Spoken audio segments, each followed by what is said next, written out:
अस्सलाम वालेकुम। PG admissions में आपको एंटी रैगिंग रेफरेंस आईडी लिखना है, उसके लिए आपको फॉर्म भरना है। तो इसमें फॉर्म में क्या-क्या डिटेल्स आपको लिखने हैं, वो मैं यहाँ पे आपको बताऊँगा कि कैसे इस फॉर्म को बनाना है और रेफरेंस आईडी आपको कैसे मिलेगा। तो सबसे पहले आपको मैं एक लिंक प्रोवाइड करूँगा वीडियो के डिस्क्रिप्शन में। लिंक पे क्लिक करने के बाद यहाँ पे इस तरह का फॉर्म शो होगा। यहाँ पे आपको चूज़ करना है, choose your educational institution type. यहाँ पे आपको यूनिवर्सिटी सिलेक्ट करना है। यूनिवर्सिटी सिलेक्ट करने के बाद यहाँ पे आपको यहाँ पे फर्स्ट नेम सिलेक्ट करना है, मिडल नेम सिलेक्ट करना है और सरनेम क्या है आपका वो सिलेक्ट करना है। उसके बाद आपको अपना फ़ोन नंबर सिलेक्ट करना है यहाँ पे। उसके बाद ईमेल आईडी, बट ये जो ईमेल आईडी है ये वैलिड होना चाहिए। फिर जो है इसी पे जो है रेफरेंस आईडी आएगा। जेंडर क्या है, मेल है, फीमेल है, सिटी क्या है वो लिखना है, स्टेट क्या है वो लिखना है। पेरेंट डिटेल्स यहाँ पे आपको लिखने हैं, उसका नेम क्या है, उसका फ़ोन नंबर क्या है, किसी भी फैमिली मेम्बर का आप यहाँ पे phone number and email ID लिख सकते हैं। उसके बाद पेरेंट का सिटी क्या है, पेरेंट का स्टेट क्या है, पेरेंट का एड्रेस क्या है वो लिखना है। उसके बाद यहाँ पे सबसे इंपॉर्टेंट यूनिवर्सिटी डिटेल्स में क्या लिखना है, state in which university is based, किस स्टेट में ये यूनिवर्सिटी है। यहाँ पे आपको जम्मू एंड कश्मीर लिखना है। जम्मू एंड कश्मीर लिखने के बाद यहाँ पे आपको यूनिवर्सिटी नेम सिलेक्ट करना है। इससे लास्ट में जो है यूनिवर्सिटी ऑफ कश्मीर ये आपको सिलेक्ट करना है।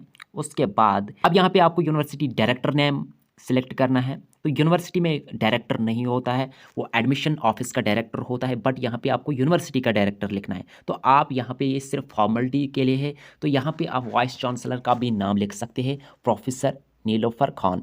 तो यहाँ पे आप जो है प्रोफेसर नीलोफर खान का नाम भी लिख सकते हैं, वाइस चांसलर जो है, क्योंकि ये सिर्फ फॉर्मेलिटी के लिए है। ये फॉर्म सिर्फ फॉर्मेलिटी के लिए है, आपको सिर्फ रेफरेंस आईडी मिलना चाहिए। University phone number, university phone number जो है मैं आपको दूंगा, जो यहाँ पे आपके स्क्रीन पे शो हो रहा है, ये यूनिवर्सिटी का फ़ोन नंबर है। लैंडलाइन ऑप्शनल है, ये लिखने की ज़रूरत नहीं है।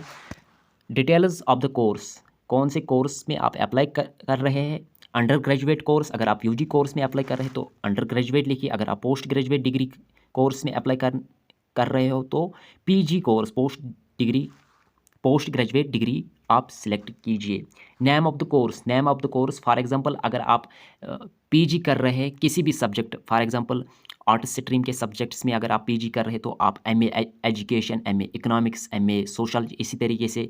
और अगर आप एमएससी कर रहे हो या MSc zoology, MSc physics, MSc chemistry, तो इसी हिसाब से आप जो है कोर्स नेम लिख सकते हैं। Number of students in your class, तो आप यहाँ पे जो सीट्स है आपके सब्जेक्ट में, फॉर एग्जांपल के तौर पे ज़ूलॉजी में 44 सीट्स है तो आप यहाँ पे 44 लिख सकते हैं।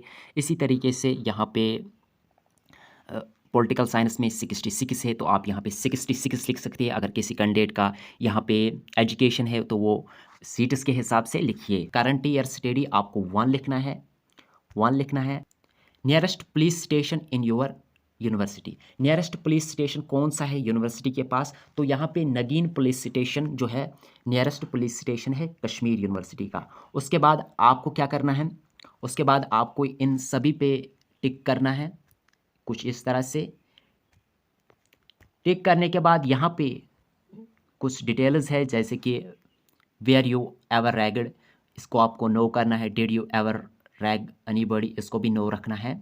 उसके बाद यहाँ पे आपको what is the phone number of national anti ragging helpline, ये भी मैं आपको स्क्रीन पे प्रोवाइड करूँगा। ये है एंटी रैगिंग का helpline number. Does ragging happen in your university, इसको भी नो ही करना है। उसके बाद आपको फिर से डिटेल्स चेक करनी, क्या ये सही डिटेल्स है, खासकर आपको phone number and email ID सही तरीके से देना है, क्योंकि उसी पे फिर जो है रेफरेंस आईडी आएगा। फिर आपको सबमिट के ऑप्शन पे क्लिक करना है। I checked and confirm the details are correct, उस पर जो है सिलेक्ट करना है। उसके बाद सबमिट फॉर्म करना है। उसके बाद आपके ईमेल पे जो है एक रेफरेंस आईडी आएगा, वही रेफरेंस आईडी आपको पीजी एडमिशन फॉर्म में फिर एंटर करना है।